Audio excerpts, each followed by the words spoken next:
Okay, today we are going to learn how to use watercolor and the different techniques that we can use to create different textures and other things with the watercolors. So you have materials at your desk. You have the rubbing alcohol, which should have a lid on it.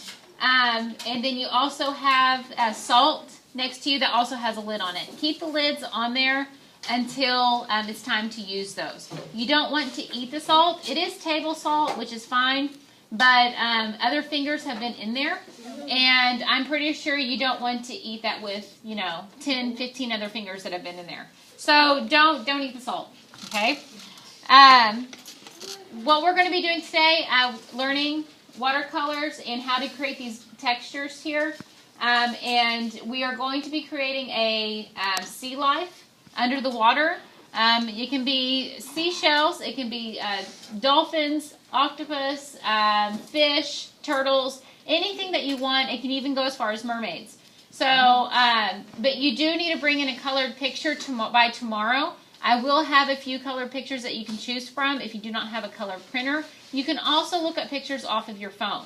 Okay, so it's pretty open. But one thing that we don't want to use is a black and white picture because we're going to be working for color.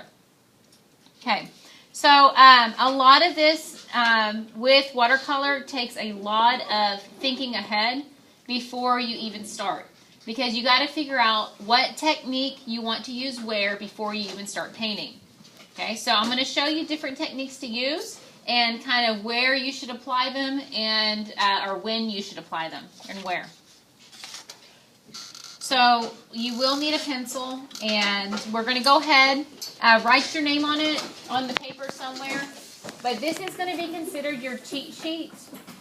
When you start looking at the different techniques that we're using, you can go back and see which ones you like, which ones you want to use, and that way you have done these certain techniques before, and you can look at this and it will help you. Okay, so write your name on the paper, and the first one that we're going to be doing is wet on wet. Okay, so the material that we need,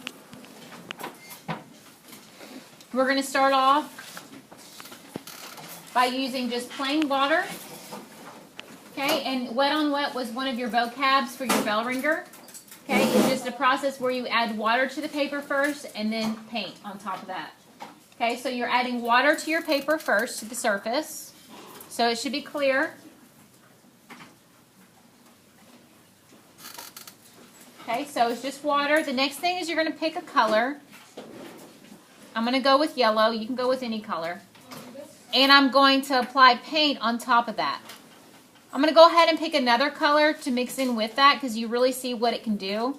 What happens is with the wet on wet technique, that since the water is already on the paper before you add the paint, it kind of carries that pigment, that color, on throughout the page, and it helps kind of mix in those yellows and the oranges that I put down. So this is a good technique to use for like your background or any large areas.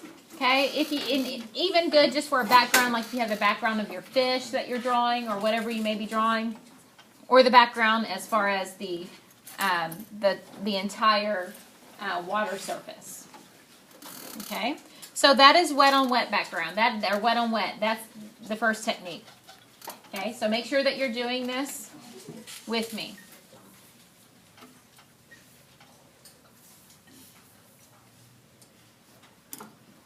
Okay, our next technique is wet on dry.